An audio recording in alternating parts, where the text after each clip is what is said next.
Hi, my name is Karen, and welcome to my series, Hogwash History, where I attempt to break down an ancient civilization in a single episode. Right now in my series, we are currently covering the Bronze Age, and we are on episode 3. We've already covered Minoan Crete and the Hittites, and today we will be covering Old Kingdom Babylon and the Kassite Babylonians. The question I am most interested in teasing out is, does Babylon exist without Hammurabi? I'm usually not a proponent of big man history, which kind of posits this idea that there are these big men with big personalities who are able to propel certain civilizations or moments in history forward, and that they are the focal points of that history instead of kind of that arc of history that's coming through geography, time and place, the long haul of the civilization, slow and incremental change that maybe has an explosive moment, but was trending in a new direction without, say, this one great charismatic man. And examples of this could be something like, does the American Revolution still happen successfully without George Washington? Does revolution and the overthrow of the Romanovs still occur in Russia without Vladimir Lenin?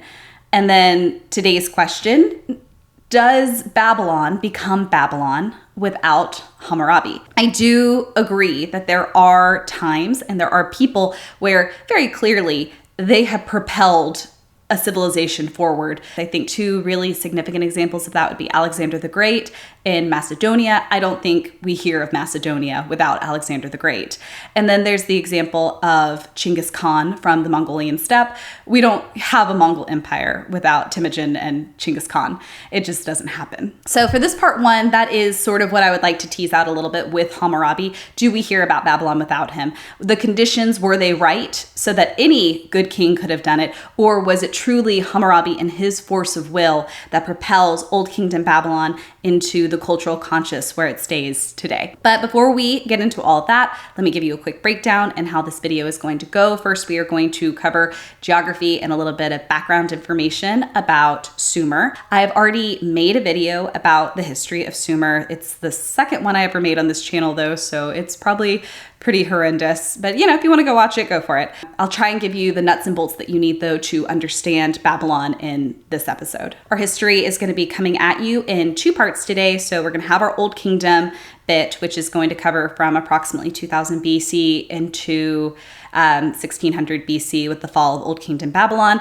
And then we'll do a little interlude where we're talking about trade, culture, and the law code of Hammurabi. And then we will do the history of Kassite Babylon, and then a very quick conclusion. Southern Mesopotamia, the land between two rivers, the Tigris and Euphrates River Valley. That is the general geography of where we're going to be today. This region is a cluster of city-states which for several centuries had been developing into a complex urban civilization. The Tigris and the Euphrates River are known for flooding very destructively and then leaving behind areas of extreme drought.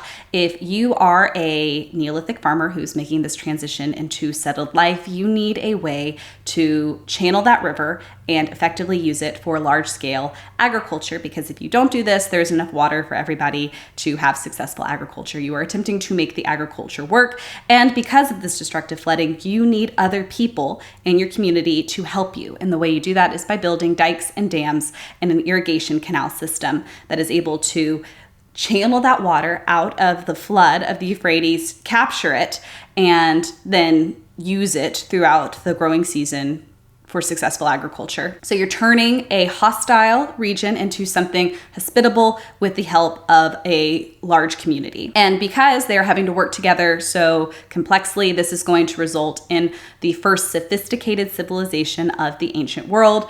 The cradle of civilization, as you might hear it, that first Mesopotamian civilization. Irrigation is going to have some downsides too, because you're not really able to wash away any of the minerals that you're putting into the soil. Over time, the soil is going to get saltier and saltier, and this is a problem called salinization. Emmer wheat, which is going to be our most common crop in this region, doesn't do well with heavy, salty soil.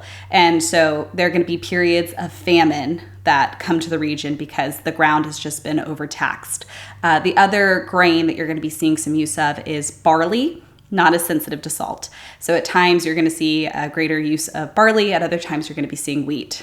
Sumer is basically the story of people working together effectively. Suddenly, thanks to these irrigation systems, you're going to have some people with some extra time. This is going to lead to specialization of skills. Those skills are going to include pottery and metallurgy, and they're going to be used to create some of the first luxury goods of the ancient world.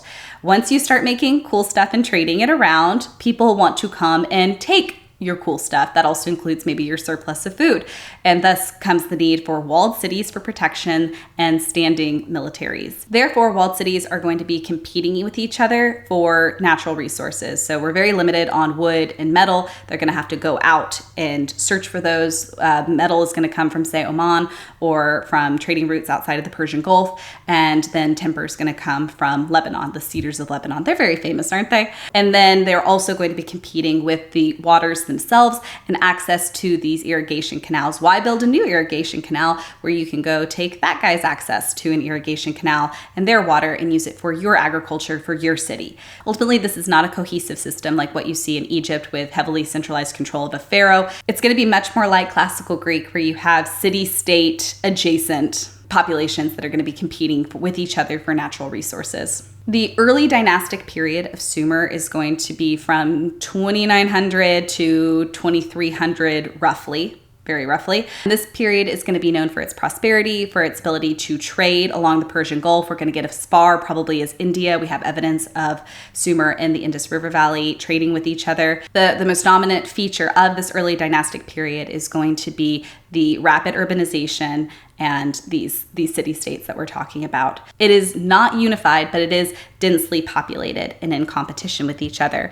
That lack of unity is going to be a bit of a problem, though, because it means they're susceptible to a large-scale invasion, which is what happens with the Semitic group, the Akkadians. The Semitic people of the ancient world are groups that we link together based on their language and their culture. And so you're going to be looking at, say, the Babylonians, the Assyrians, the Canaanites, the Phoenicians, Hebrews, Arabs. The Akkadians are going to be our first Semitic conquerors, specifically with Sargon the Great, who builds himself the first empire of the ancient world. Please do not get bogged down on the term empire. It can mean a lot of different things. We're just roughly calling this the first empire of the ancient world. And another thing to remember about population movements at this time is that they very rarely were militarily based. Most often they were large-scale migrations that took place over centuries and were not necessarily a military incursion. Yes, there could be violence between these groups that are coming in, but they're not necessarily a full-scale invasion like we're going to be seeing here with the Akkadians and Sargon the Great. The Akkadians aren't around really all that long. They fall in 2193, and the city of Ur is going to rise to prominence in what we call the Ur III dynastic period. That gets destroyed by 2000. And that's going to be by Elamite invaders from modern Western Iran in the Zagros mountain region. Significant to Babylon from the Ur III period is the law code of Ur-Nama or Ur-Nammu. It can get transcribed in different ways. He's going to rule somewhere between 2112 and 2095.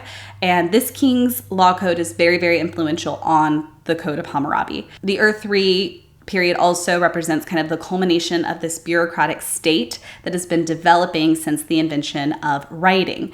And you need to think of writing, the reason it was invented was for bureaucratic purposes. So you're trying to keep track of grain storage, the distribution of goods, for trade. Think of it like ancient IRS agents. That's why we have writing. And what they develop is this script called cuneiform, which is going to be very widespread throughout the ancient world. It's going to be a script, though, not a language. So we have Sumerian written in cuneiform, and now we're going to have Akkadian written in cuneiform. And that's going to eventually, from the language tree, pretend I'm a philologist who knows all of these language trees, it's going to dive over into Amorite, which will become kind of a Akkadian Amorite blend of Babylonian. Is that confusing? Perhaps. Babylon does not play a significant role in pretty much any of the Sumer or Ur III period. They are instead a backwater. Not important. They first get mentioned in 2200 as kind of an Akkadian provincial center. It's the same kind of role they're going to have during the Ur III part. And Babylon's biblical image, because, you're thinking of Babylon, you're thinking of Babel. It's as many ways kind of biased historians when talking about Babylon for a very long time. It's a city whose origin dates back like 2,000 years before the founding of Rome. It becomes a center that we're going to be talking about of intellectual and architectural heights of the ancient world. It is very significant beyond just appearing in the Bible as potentially the site of the Tower of Babel. But that's not where it starts. It does not start as the Tower of Babel at all. Instead, it's a backwater compared to, say, Uruk or Nippur. Babylon, Babe Ilim in Akkadian and Ka Dingera in Sumerian means gate of God now. At the time, it may have just been white, meaning, or pale, babar. The gate of God meaning may have just developed kind of as an etymological pun. Puns are real big hits in the ancient world, let me tell you. Babylon appears in the Bible as Babel and is where we get the term Babel from, where God is going to be scattering the peoples of the earth so that they speak different languages and can't communicate with each other, and everything just sounds like ba ba ba ba ba ba ba. The actual name Babylon is not ancient. It is, as with many things on this channel, a construct that was developed by historians to describe this specific region. In the same way, Babylonia, the region of Mesopotamia that the Kassites are going to control starting in around 1500, is a construct. It's just a name that historians use for simplicity's sake. So no person in the past was saying, I am a Babylonian or part of Babylonia. This is in the weeds. There is some debate about when the term Babylonia should be used about this southern Mesopotamian region. The time of Hammurabi is one starting point. A lot of historians will argue that you should not use the term Babylonia until we get to the Kassites. I really disagree with this, as the Old Kingdom of Babylon is the most famous version of Babylon, and Hammurabi is the most famous Babylonian king. It seems a little counterintuitive to be referring to Babylonia, but not to the most famous king that is literally ubiquitous with Babylon. So I would use the term Babylonia pretty interchangeably for whatever region the city of Babylon has control over, starting at 2000 BC, though again, it's not going to raise into significance until the reign of Hammurabi, which is going to be in the 1700s BC. So Bronze Age Babylon can be broken down into two periods. I've kind of already alluded to both. Is the Old Kingdom Babylon, which is going to be starting at 2000 BC, where it starts to kind of warm up as a not backwater anymore, and then develop into a regional power. We're going to have Hammurabi in the 1700s BC, and that's going to be when it rises to prominence, and then it's going to collapse at about 1600 BC. From there, Babylon is going to be taken over by the Kassites, which are these kind of steppe horse people, immigrants, and they are going to take on the Babylonian culture pretty significantly, and they will be in charge of Babylonia. So both northern and southern Babylonia, once they get it united at about 1400 BC, and they will be in control of that region until the Bronze Age collapse. Babylon, the city, will not have a resurgence in significance until the Neo-Babylonian period, which is the 7th and 6th century BC. You know it probably from Nebuchadnezzar and the Bible. So we're not talking about any of that today. That's a long time in the future for this channel to start talking about. The Amorites, you know them from Deuteronomy 20:16 through 17 and lots of other places in the Bible, were Semitic-speaking nomads who spread eastward from Syria and Palestine into the Tigris and Euphrates River Valley and adopted a more settled way of life. At the time of the first dynasty of Isin was attempting to maintain the administrative and cultural heritage of the Ur-3 dynastic period, and Sumerian remained the language that was used administratively. Even though most of these Isin kings are speaking Akkadian, they have Akkadian names. The continuation of Sumerian probably is indicative of trying to tie itself to this Ur-3 past, but the Amorites are going to be moving into Mesopotamia. The Semitic influence is going to be more firmly felt. Isin isn't able to keep really a firm control over this region. They aren't any kind of real natural significant successor to the Ur-3 dynastic period. Most political authority is going to rest with the Amorites at this point. They are going to be in control of most major cities in the Sumerian region. And we're going to have 6 significant regions of power in the Syrian to Sumerian region. Babylon, we're going to zero in now on Babylon. Its kingship is said to have begun with a chieftain called Sumu Abam But the first of Hammurabi's ancestors that actually lived in Babylon is going to be Sumu-la-el in circa 1880 to 1845. The new Babylonian state was one of 6 rising powers that eventually are going to go into conflict with Hammurabi. And Sumu-la-el was the king who built the royal palace. He's going to be the one who built the fortified wall around Babylon. This is very significant. Your wall is one of the most important things that you can build and maintain as a king in the Near East. In the Epic of Gilgamesh, one of the epitaphs that Gilgamesh is given is that he built the strong walls of Uruk, and when captured, that's the main thing that you're going to destroy as an invading army. The idea is that you cannot hold out against a siege. Your community will collapse to an invading army if you do not have a wall. Actually, one of the best accounts of what it means to have a wall in the Near East does come from the Bible in Nehemiah. And that's where Jerusalem is finally allowed to rebuild their wall, not from the Babylonians who had destroyed it, but from the Persians who are now going to be in control of the region instead of the Neo-Babylonians.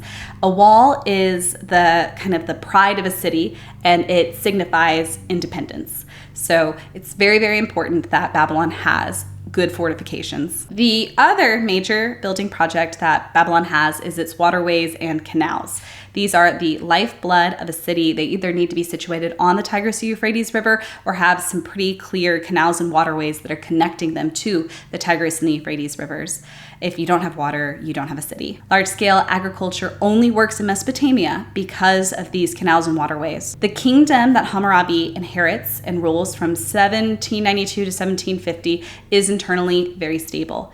He is relatively prosperous and reasonably secure from outside attack because of the strongly fortified city. The region of competing cities, we're going to have Larsa and Eshuna and Sumer, and then we're going to have Yamhad and Kanta in the Syria area, and then the city of Mari is going to have control over kind of a in the middle area. Babylon is just one of many, but Hammurabi is going to take it to new heights. Larsa is going to be kind of our most significant immediate competitor when Hammurabi comes to the throne and is at its apex of power.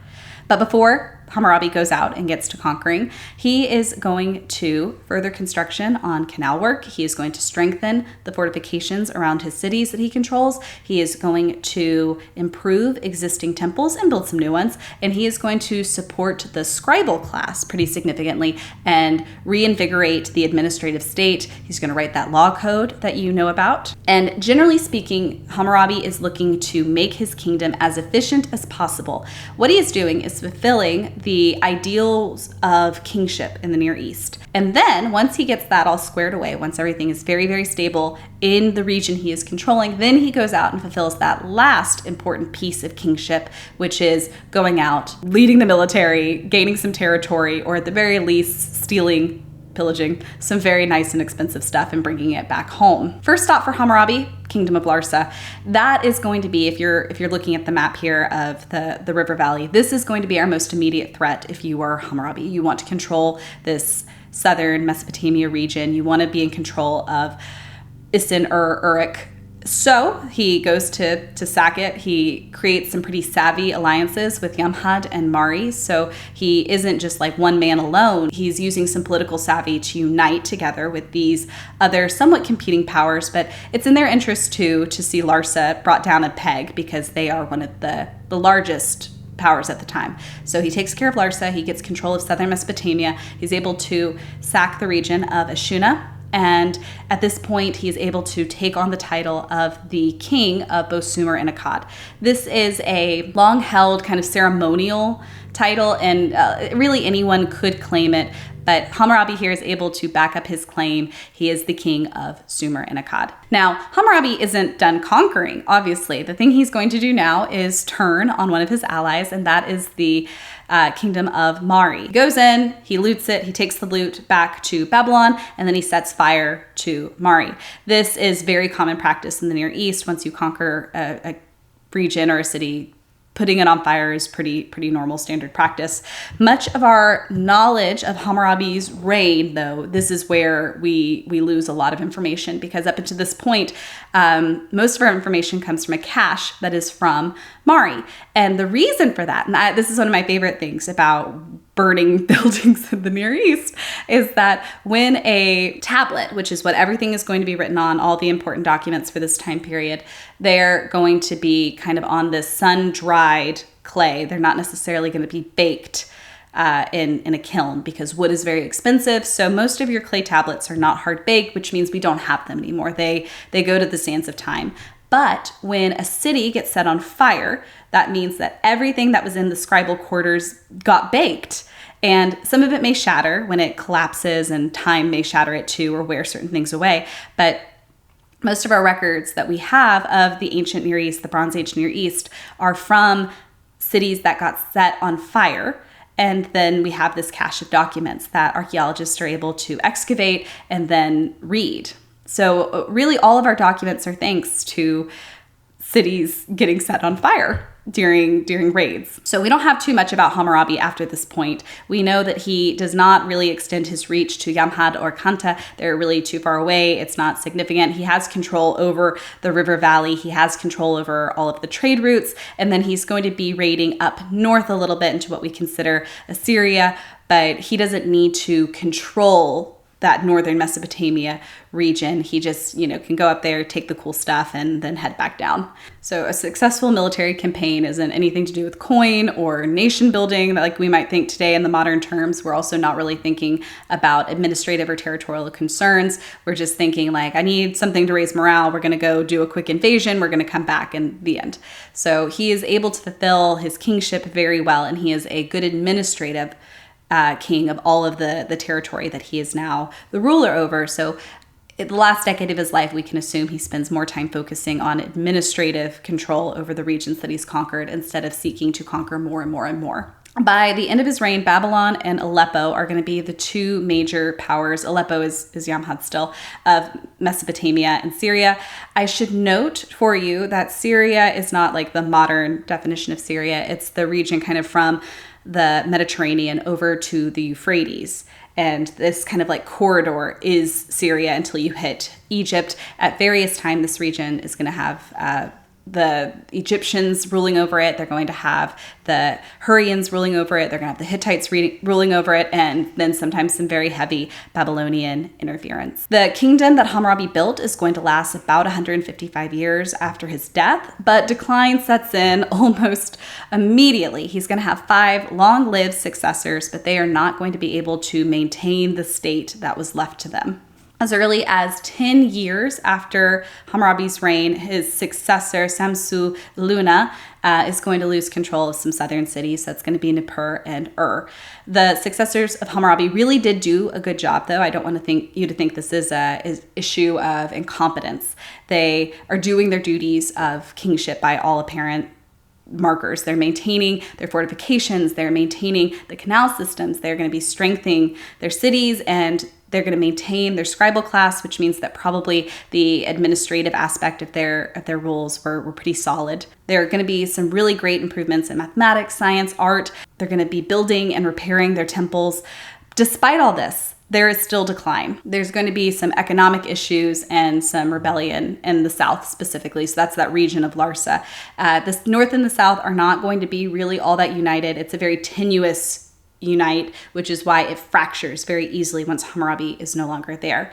As far as immigrant classes, we're going to have 2 major groups coming into Babylon at this time. The first is the group of horse breeding steppe people, maybe Zagros mountain people, we're not really sure, but they are kind of more peacefully migrating in over several hundreds of years. They would ultimately be known as the Kassites. We're going to talk about them in our history section a little bit later. For starters, there is records of armed conflict between the Kassites and the Babylonians as early as like the 1742 area in northern Babylon. So that's going to be our northern immigrant group coming down. And they have the invaluable trade resources of horses and chariots, both of which very valuable in the ancient world, which is probably why the Babylonians are allowing this migration to occur, because they want to trade for these horses and the chariot technology. Then from the south, we're going to have the invasion of the Sealand dynasty, who are going to be further disrupting and creating more tensions in southern Mesopotamia. The collapse of Babylonian control in southern Mesopotamia isn't just because of the Sealand dynasty coming up. We're going to have some intense cultivation and salinization problems. So we're going to have some failures of crops. And the north, where Babylon is always more interested in keeping the water better up north and neglecting the south. And this is going to cause some management issues with water that cause the south to really not want to be connected to the north anymore. So the Sealand dynasty is coming into a region that is looking to rebel, and they're able to inflame that and effectively take control of the region away from the Babylonians. So the Hittites under Mursili I in 1595, they are doing that thing where they come down to Yamhad, to the Aleppo area. They're trying to burn Aleppo and have a successful military campaign where they take all the cool stuff. They've had a successful military campaign. Hooray for the Hittites. And they say to themselves, hey, what if for funsies we cross the Euphrates and go see if we can burn Babylon? And they do. Very successfully. They burn Babylon. They head back to Hattusa up in Hittite territory in modern-day Turkey, and Babylon collapses. The Old Babylonian period is over. Thanks, Hittites. So here's that question that I don't think by any means has been answered, but one I think deserves some consideration. Was it Hammurabi? Or was it just the right moment in Babylon? He was handed a prosperous kingdom. He was looking around and seeing these competing powers. He just had to pick off one by one, and then he would gain control of the entire region. Was it that the moment was right for anybody with sufficient gumption to go in there and make Babylon a great name? Or could it be Larsa that we're talking about now? Could it be Ashuna that we're talking about now? Was it just that someone had to seize the moment and Hammurabi happened to be that someone? Or was it the man? Was it his pure force of will that leads us to be talking about Babylon today? And I think the best way to go and examine that is by looking at his law code. So let's do that next. If you're thinking of Hammurabi, you are thinking of the laws, right? Like the eye for the eye, the tooth for the tooth. While not necessarily innovative in the ancient Near East, or Nama is kind of our example of an earlier law code, the eye for an eye principle is somewhat individual to Babylon and probably has some relation to Amorite tribal customs that are predating Babylon. The version of Hammurabi's code that you are probably familiar with is from a stela that was excavated in Susa. It is now at the Louvre. It is a collection of some 275 to 300 laws, and we have records of them, not just from the stela, but we're able to supplement with other copies of the law code that have been found over time, kind of like the Epic of Gilgamesh. The Hammurabi law code is something that was used by scribal schools kind of as like a classic literature. This is what we're using to practice our cuneiform writing. There are lots of copies of it. So we are able to kind of cobble those together and create a fairly complete picture of Hammurabi's code. These rules should be seen as guidelines. That's what you should be thinking when it comes to a legal code in the ancient Near East. We're going to be looking at kind of a stare decisis situation. So a judge is able to see how certain cases have been ruled in the past, and then they are going to make their decisions based on those past rulings. So they're looking for precedents. Not every example of a crime is going to be covered in this law code. It would be impossible for it to be like a true legal code the way that we would see in the United States.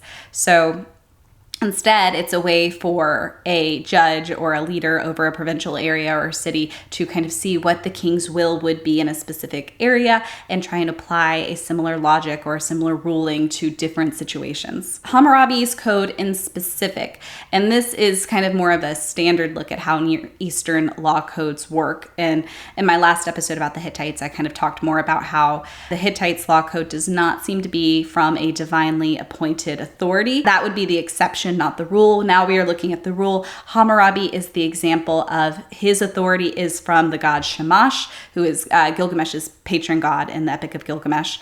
And that is where the authority for these laws comes from. So the reason we should be following these laws and these precedents and Hammurabi's rulings is because this authority is quite literally from the gods. The law code that we're going to be talking about, it lays out everything from divorce practices, inheritance rights, interclass marriages, consequences for murder, physical violence, theft, adultery. Consequences for an offense vary depending on social rank. So say a gentleman or kind of a noble type person, a free man, his consequence for striking and injuring a slave would be very different from the consequence for striking another gentleman or someone of similar rank, and very, very different from striking and injuring someone of a higher rank. So we've got some classism here pretty firmly. But that said, as with any code in the ancient Near East, if there is one that is interested in looking out for the vulnerable and protecting the weak in society, then we're looking at a pretty progressive law code. And that is the case with Hammurabi. We are looking at something that is interested in justice for people who are marginalized. So we're not looking at something that's totally about might makes right. Instead, it is, at least at times, interested in protecting the widows, the orphans, and the people that could be easily preyed upon. So what are some examples of this? Say that you are a builder and you build a pretty shoddy house for the poor. If your house collapses and kills even those poor people, then you could be put to death, even though maybe you are of a much higher rank than the people that were killed, or even if you have a lot more money. According to Hammurabi's justice, you should be killed because you were responsible for the deaths of the people who lived in your home. Another example might be that a slave woman who has children by her master, say the master dies. This woman and her children should not be forced to serve in the household of his first wife and his first family, because it's pretty easy to see how there would be some abuses of power in that situation of a first wife wronged, if you will, by a slave woman. Hammurabi's justice would say that that slave woman and her children should not be under the authority of that first family. That's pretty good, right? The influence of this code we can see pretty clearly in the later chapters of Exodus or Deuteronomy in the Hebrew Bible. Another set of laws that are handed down to a divinely appointed leader by a God that is very concerned with social justice and the plight of the vulnerable. And while the Hebrew version, I would say, goes much, much further in the protection of the vulnerable than Hammurabi's, we can see its very clear influence on what presumably Moses ended up producing. What we can say pretty clearly is that all Western laws share a certain debt to these original ancient Near Eastern laws, be it from the Bible, Hammurabi, or Nama, or the Hittites. So let's wrap up our thread here on Hammurabi. Was it Hammurabi? Is that the law code? Is that what makes him such a tremendous and impactful leader within the ancient world? The moment was right. He definitely took advantage of this moment. If his successors were unable to hold this kingdom together, I don't necessarily think that is a product of incompetence. It just may have been that the circumstances of the time meant that it couldn't be held together. You're getting some influence of immigration groups coming in. You're getting potentially some droughts that are causing rationing of watering. You've got salinization, you've got famine. You've got some things that can't totally be controlled by the successors of Hammurabi. Would he have been any more successful at holding this kingdom together in the same situation? We don't know. But Hammurabi himself, he was concerned with justice. He was smart enough to fortify all of his cities before heading out to do combat. He makes sure that the canals are secure, that they are dug, that they won't be any famines or agricultural shortages during his reign. He's doing a good job. He is savvy enough to make political alliance with Yamhad and Mari and to pick off his competitors one by one and then be the only man left standing in the region. It's impressive. It's savvy. It's good leadership. Do we know about Babylon today without Hammurabi? And to that I would answer, no, I don't think so. Babylon was 7 centuries old when Hammurabi came to power, but it wasn't an important location until it did. Today, much of old Babylon is gone, removed and built over by later periods. Evidence of Babylon is very scarce, but old Babylon and the old Babylonian period is very well attested to by surrounding areas. So that's like the stela that we have in Susa. It is a very well-known period of history in the Near East and places where Bronze Age archaeology has been able to be carried out successfully. Life in Babylon would have been tightly compacted. Homes were made of sun-dried brick, and the roofs were made of reed. They would have been really vulnerable to weather. You couldn't get baked bricks because there wasn't timber to create fires, and so you're just going to have sun-baked bricks instead. That means that we don't have very sturdy building materials that we're dealing with. Homes might be rebuilt or refurbished or replastered really regularly. A large home could be 200 square feet, not really big. A smaller home's only about 100 square feet. Likely families or people of a similar profession are going to be living together and pretty tightly. Most business would occur at the city gates, but you would be doing a lot of preparation for your business in your home, which is why there's some opinion that maybe people are living in close quarters with those of a similar trade. A gate also is going to represent the location of greatest vulnerability for a blockade. It could starve a city during a siege. So if you can't get food into the city that is walled and protected, then you're just going to starve. All of Babylon's major cities existed on the Tigris, the Euphrates rivers, or on waterways that were linked to them. As with the early days of Sumer, that early dynastic period, or with the Akkadian period, we're going to see some well-established trade links along the Persian Gulf, and this would reach as far as modern-day India.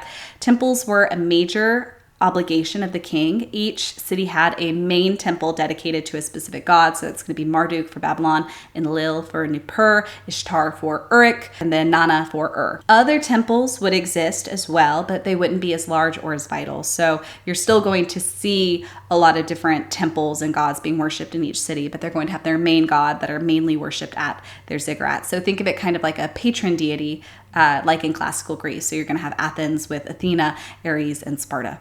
The most distinctive feature of any Near Eastern city is going to be its ziggurat, which is that large step pyramid. It's going to have anywhere from 3 to 7 steps. The purpose of the ziggurat is still a little bit murky even today, but perhaps kind of a recreation of the mountains where the gods are said to live. In Gilgamesh, the Garden of the Gods is said to be at the top of a mountain. In the Hebrew Bible, we see lots of references to communing with gods in the high places, altars in the high places. And it's also where, say, Yahweh is going to have his conversations with Moses, which is the top of Mount Sinai. So a ziggurat really could just be a recreation of a mountain for purposes of worshiping gods who are at the tops of mountains. The ziggurat of Babylon, or Ur, is probably the one that would be referenced to as the Tower of Babel. You know, that testament to man's arrogance to put himself above God and prioritize their own name instead of God's name. Whatever it was, these ziggurats, they're really impressive architecture and a really good testament to how communities were working together very effectively. You don't get cool architecture without a certain amount of community cohesion. And then we have trade. Historians have often assumed that the state controlled and regulated most of the economy. That kind of is one-sided based on our sources. We don't necessarily have a lot of sources from smaller mom and pop style trade locations, if you will. The records we have are from the temple, are from the palaces, are from what the scribal class would be working with. We don't have records from the common folk. They may not have even really kept significant records because the majority of people were illiterate. Babylon itself is not going to be entering the world of true monetary economics until the later part of the first millennia. We don't have currency here. Everybody that is working for the state is going to be paid in food or some other essential living product.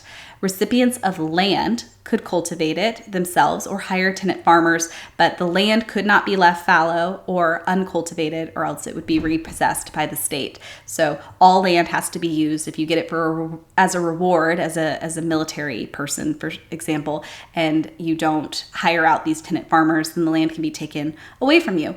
So if you have land and want to keep land, you have to keep cultivating it no matter what. Merchants are going to be the ones who are importing our resources that are lacking in Babylonia. So that's our wood, our stones, our metal, and then selling surpluses that come out of Babylon, kind of our import-export, if you will. And that's going to be wool, leather, food, dates, grain, and textiles. Textiles are the most important export from Babylonia.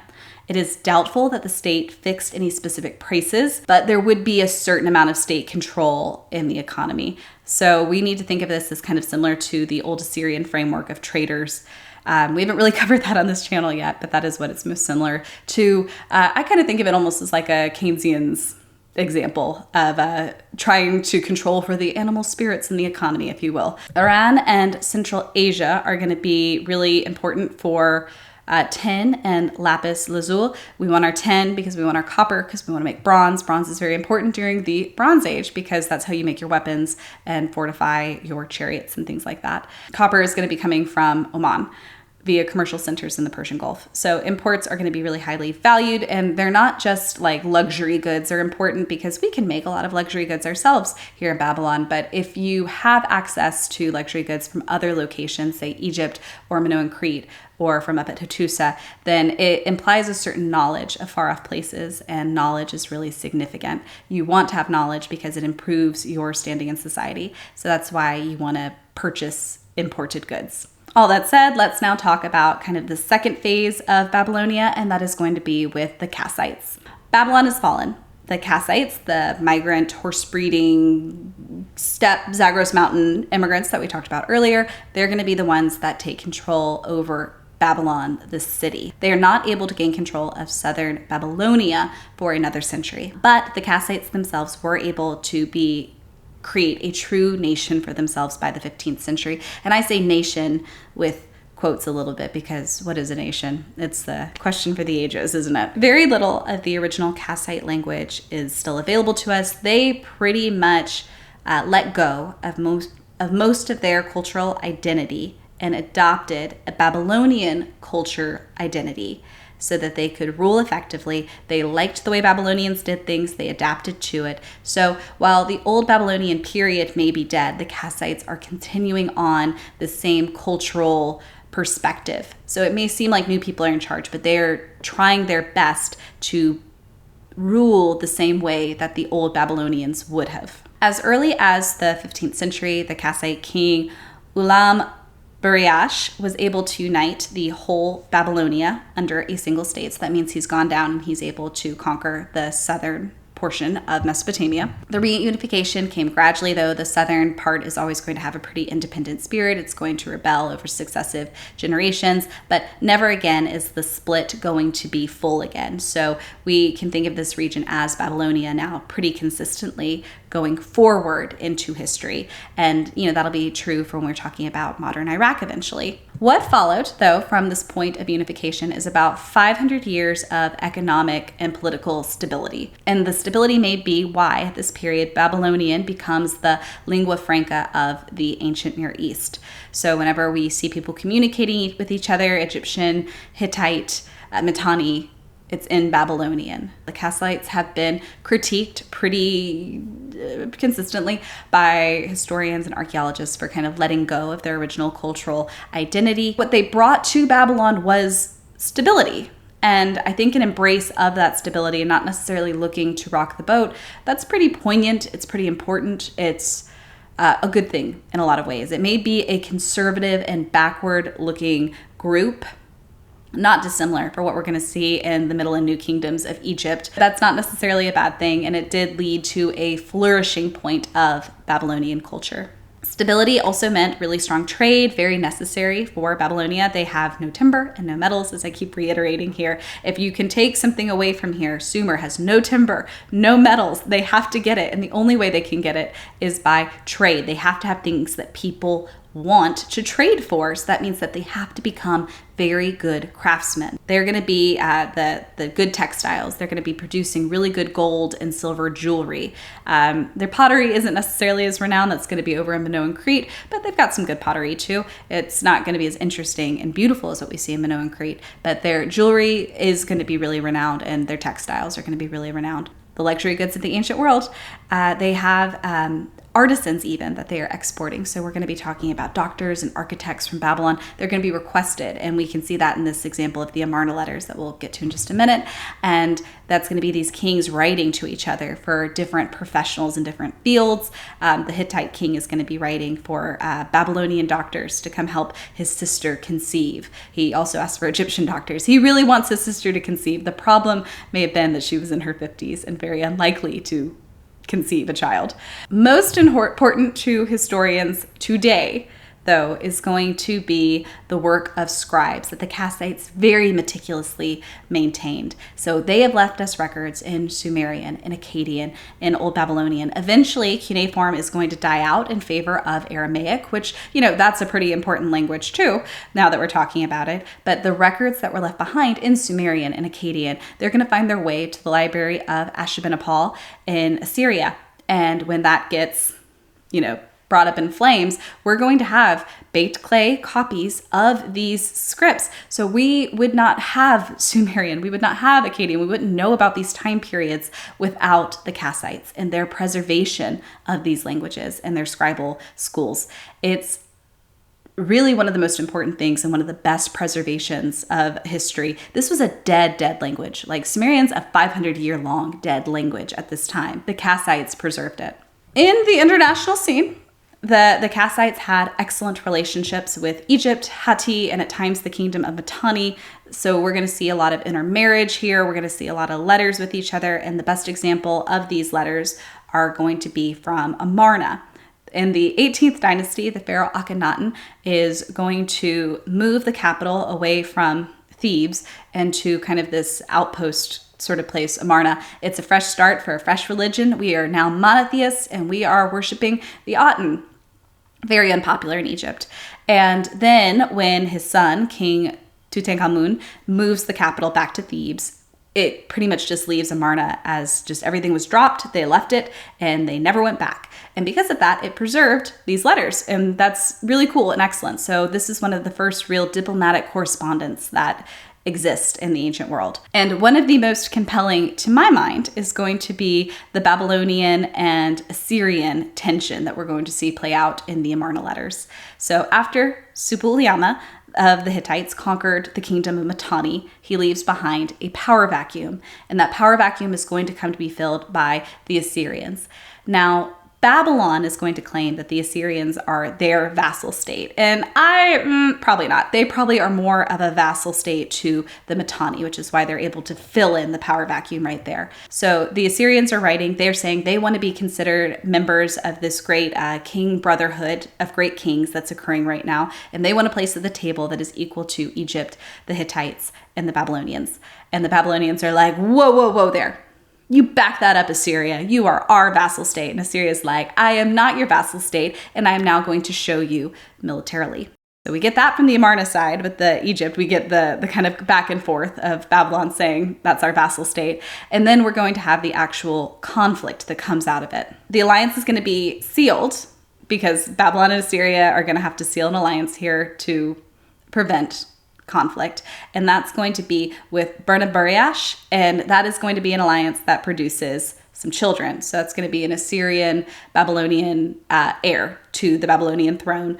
That is not accepted. So when Burnaburiash dies, his son, who is the product of this union, that's Kara-Hardash, is killed. He's not put on the throne. So the Assyrians have to come in and they have to beat the Babylonians down and then put another child from this alliance union onto the throne. And that's going to be Kurigalzu II, which is the second son of Burnaburiash. Assyria is going to sack Babylon again, and they're going to take their king Kashtiliash IV back to Assyria, but a Kassite successor was able to reestablish rule and continue the Kassite dynasty. The dynasty is going to come to an end with the Elamite invasion of 1155, and Babylon is going to be brought to insignificance until the Neo-Babylonian period in the 7th century BC. In conclusion, that was 800 years of history that we just bulldozed through. Concluding remarks, Babylon represents the unification of a region that was originally warring city-states, and it was brought under a singular control and given a sense of national identity, whatever nationalism even means. Mesopotamia as a region is going to be best described as people making a lot with a little. It's pretty impressive. They don't have the best land. They don't have natural resources, but they make the agriculture work. They learn how to specialize in the skill and have really good trade. And so by doing that, they create a thriving center of art, architecture, science, mathematics. This is where we're going to get our first base 12 counting system, and it's why we have, say, our 60-minute hour. But they're going to be pioneering these trades, these crafts, these luxury goods, and they are turning everything that they touch into more than just the original sum of its parts. These first cities had to answer a question: what does justice look like? We don't need law codes unless people are really densely put together. Urbanization speeds up our need for legal codes and law codes and a clear definition of what is justice, what is right and wrong. In Mesopotamia, they had to develop this because they are our first real urban center. Yes, it does get developed in the Ur-3 period partially, but Hammurabi is going to take that to the next level. And he's going to be one of our first kings that's really interested in maintaining justice, not just for the rich or the wealthy or the mighty, but for the marginalized. By ancient Near East standards, justice for the marginalized. And then the lesson that we get from the Kassites, that stability does quite a bit for a flourishing culture. And that's what the Kassites bring us. They are able to rule for 500 years, even though they are not Babylonian. They are mountain or steppe horse breeding people. And that's, not bad Kassites. You really did it. You deserve a little bit more recognition than what history gives you. And obviously, I also want to add the Hittites. Did they cause the fall of Babylon? Not once, but twice. Yes, they did. You go, Hittites. Indirectly the second time. First time, 1595, sack of Babylon. They end it. Did Subba-Uliama defeat Mitanni so hard that there was a power vacuum, and then we have Assyria coming in and becoming an emergent Assyria? And did that emergent Assyria end up being the reason why Babylon falls? Kind of, yeah, pretty much. So, good job, Hittites. Next time, we're going to get to Middle and New Kingdom Egypt. New Kingdom in itself might be a two-parter because the 18th and 19th dynasty is one video, and then everything after that is another. Otherwise, I'm going to be talking for 2 hours about the New Kingdom of Egypt, and nobody wants that.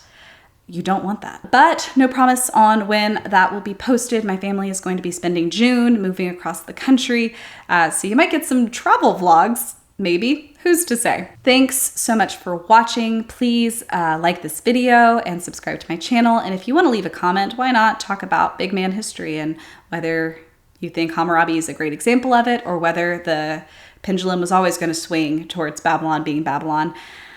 I'm not totally satisfied with the argument in that, so would love to hear some thoughts on it. I'll see you next time. Bye.